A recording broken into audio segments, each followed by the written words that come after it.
14 अप्रैल 1972 का दिन। मुरैना के धोरैरा गांव में किसी को नहीं पता था कि चंबल के सबसे खूंखार बागी आने वाले हैं। उनके समर्पण की कहानी इसी गांव से शुरू होगी। शाम के वक्त गांव में 20-20 की टोली में डकैतों का आना शुरू हुआ। धीरे धीरे 2-3 दिनों में 500 से अधिक डकैतों की टोलियां गांव में पहुंच चुकी थी। गांव के 2 पक्के मकानों में से एक को खूंखार माधव सिंह और दूसरे को डकैत मोहर सिंह के गिरोह ने अपना ठिकाना बना लिया था। धोरैरा गांव में 3 दिन के अंदर डकैतों की संख्या इतनी हो गई थी कि गांव में जगह कम पड़ने लगी। इस वजह से गांव वालों को भी परेशानी होने लगी। लेकिन गांव में डकैतों ने पूरी मदद की। किसी भी ग्रामीण के साथ कोई बुरा बर्ताव नहीं किया गया। जौरा तहसील से गांव में पानी के टैंकर आते थे। बड़े बड़े टेंट लगाकर यहाँ डाकुओं के लिए खाना बनता था। खूंखार डाकुओं से मुलाकात करने के लिए रोज गांधीवादी विचारक डॉक्टर S.N. सुब्बाराव और राजनेता जयप्रकाश नारायण आते थे।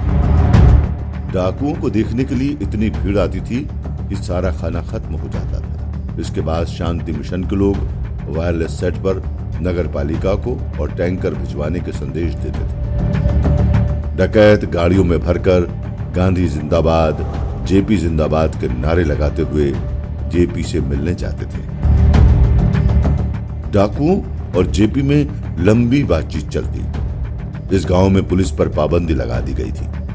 डकैतों का साफ कहना था कि कोई भी पुलिस वाला वर्दी में नहीं दिखाई देना चाहिए। इन शर्तों पर ही सभी डकैत एकजुट हुए थे।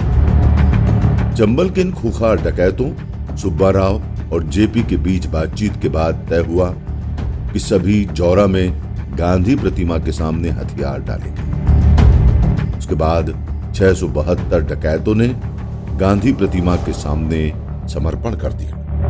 डकैतों ने धोरैरा गांव का चयन इसलिए किया क्योंकि ये गांव जौरा तहसील से 15 किलोमीटर दूर बगारा बांध के बिल्कुल नीचे है। इस गांव से घना जंगल लगा हुआ है। इसके साथ ही उस समय इस गांव में आने के लिए रास्ता नहीं था। पगडंडी के सहारे गांव में प्रवेश होता था। डकैतों के समर्पण के बाद ये गांव पूरे देश भर में चर्चित हो गया। आत्मसमर्पण के बाद सरकार के कई प्रतिनिधि और प्रशासक गांव में पहुंचे। उन्होंने इस गांव के लिए बिजली और सड़कों की व्यवस्था की। इस पूरी घटना की शुरुआत कुछ इस तरह हुई। जब चंबल घाटी डाकुओं के भय से थर्राती थी, तब सुब्बाराव ने यहाँ डेरा डाला था। वे डाकुओं के बीच रहे, उन्हें समझाया। जब नहीं माने तो उनके परिवार वालों को लेकर डकैतों के पास गए। कहा कि हम तुम्हें नया जीवन दिलाएंगे। कुख्यार दस्यु माधव सिंह के नाम से उस समय चंबल के लोग कांपा करते थे। बताया जाता है कि माधव सिंह की गैंग में लगभग 400 सदस्य थे। ये गैंग चंबल के बिगड़ों में रहती थी। पुलिस उन्हें खोजने के लिए दर दर भटकती थी, लेकिन सुब्बाराव उन तक अकेले पहुंचे। उन्होंने माधव सिंह को समझाया। जब वे नहीं माने तो उनके रिश्तेदारों के पास पहुंचे, उन्हें लेकर गए। यही स्थिति खूंखार दस्यु मनोहर सिंह और मलखान सिंह के साथ रही। उनके रिश्तेदारों से मिलकर उन्हें आत्मसमर्पण करने के लिए प्रेरित किया। उन्होंने गांधी की विचारधारा जियो और जीने दो से डाकुओं को ओतप्रोत किया। इस पर डाकुओं ने उनसे सरकार से मध्यस्थता करने की बात कही। उसके बाद उन्होंने तत्कालीन मध्य प्रदेश सरकार से बात की और डाकुओं के आत्मसमर्पण के लिए शर्त रखी। शर्तें इस प्रकार थी। सरेंडर करने वाले डाकुओं को खुली जेल में रखा जाएगा, जहां वे अपने परिवार के साथ रह सकेंगे। वे जेल के कैदी की तरह नहीं रहेंगे तथा खेतीबाड़ी करेंगे और सामान्य जीवन जिएंगे। समर्पण के बाद उनके बच्चों को पुलिस में नौकरी दी जाएगी, जिससे वे समाज की मुख्य धारा से जुड़ सकें। जीवन यापन करने के लिए उनको गांव में ही खेती दी जाएगी, जिससे वो सम्मान पूर्वक अपना व अपने परिवार का पालन कर सके। समर्पण के बाद डाकुओं पर जो अपराध चल रहे हैं, उनको पूरी तरह खत्म किया जाएगा। इससे वो सम्मान पूर्वक समाज में रह सकेंगे और समाज का हिस्सा बन सकेंगे। सरेंडर से पहले चंबल का लगभग 300 किलोमीटर का क्षेत्र शांति क्षेत्र घोषित किया जाए, जहां डाकू आसानी से आ जा सकें तथा पुलिस उन्हें किसी तरह भी नहीं छेड़े। सरकार ने सुब्बाराव की सभी मांगे मान ली। मांगे मनवाने के लिए सुब्बा राव के साथ आचार्य विनोबा भावे तथा जेपी ने काफी मदद की। सरकार से मध्यस्थता कराई गई, जिससे सरकार उनकी बात पर सहमत हो गई। जब सरकार ने सभी मांगे मान ली तो उनका सरेंडर कराया। उस समय के तत्कालीन मुख्यमंत्री प्रकाश चंद्र सेठी से मिलकर उनके लिए खुली जेल स्थापित की। उनके ऊपर लगे सभी केस माफ करवाए। उनके परिजनों को पुलिस में नौकरी लगवाई तथा खेती बाड़ी के लिए जमीन भी दिलवाई। सुब्बा राव ने 1970 के दशक में भी जौरा के पास बगारा गांव में लगभग 70 डाकुओं का एक साथ समर्पण कराया था। उस समय आचार्य विनोबा भावे, जयप्रकाश नारायण व मध्य प्रदेश के तत्कालीन मुख्यमंत्री प्रकाश चंद्र सेठी मौजूद थे। उसके बाद धीरे धीरे अन्य डाकू भी आ गए तथा कुल मिलाकर 600 से ज्यादा डाकुओं का आत्मसमर्पण कराया गया।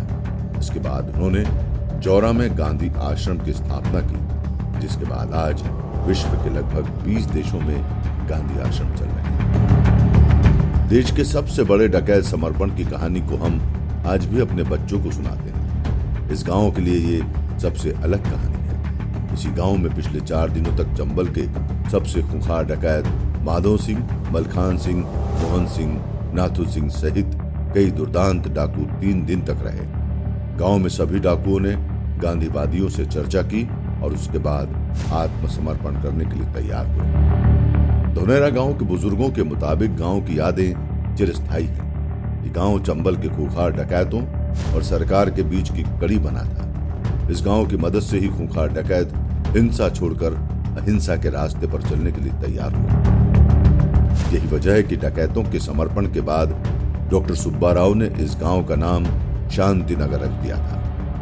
आज देश के सबसे बड़े इलाके चंबल में बागी समर्पण को 50 साल पूरे हो चुके हैं। 50 साल पूरे होने के उपलक्ष्य में जौरा तहसील के गांधी सेवा आश्रम में डकैत सम्मेलन का आयोजन किया गया। इस सम्मेलन में समर्पण करने वाले डकैतों के साथ साथ उनके परिवार और देश विदेशी गांधीवादी विचारक शामिल हुए। आज 50 साल बाद धोरेरा गांव में पक्के मकान हैं, स्कूल है, सड़कें हैं और बिजली भी भरपूर है। जिस इलाके में बागियों के डर से कोई विकास कार्य नहीं होता था, अब उस इलाके में बगारा डैम पर गर्मियों में सैलानियों का तांता लगता है। यहाँ पेयजल परियोजना संचालित हो रही है। यहाँ वो पगारा कोठी भी है जहाँ जेपी आकर रहे थे। हालांकि कोठी जीर्ण शीर्ण और अनुपयोगी हो चुकी है। गांव में या बगारा कोठी पर समर्पण की घटना से जुड़ी कोई भी चीज संरक्षित नहीं है। जौरा के पगारा रोड पर जहां दस्यु समर्पण हुआ, वहां आज भी वो चबूतरा है जहां गांधी की तस्वीर के सामने दस्युओं ने हथियार डाले थे। 1995 में यहां पर शासन ने जयप्रकाश नारायण डिग्री कॉलेज खोला था। समर्पण की स्मृति में इस कॉलेज की स्थापना उसी मैदान पर की गई जहां समर्पण हुआ। ये दुर्भाग्य है कि कुछ समय पहले इस कॉलेज का नाम बदल दिया गया। अब इसे जौरा डिग्री कॉलेज नाम दिया गया है। समर्पण की याद में बने इस कॉलेज से बागियों के बच्चे, उनके पीड़ित लोगों के बच्चों सहित इलाके के लाखों बच्चे डिग्रीधारी बन चुके हैं।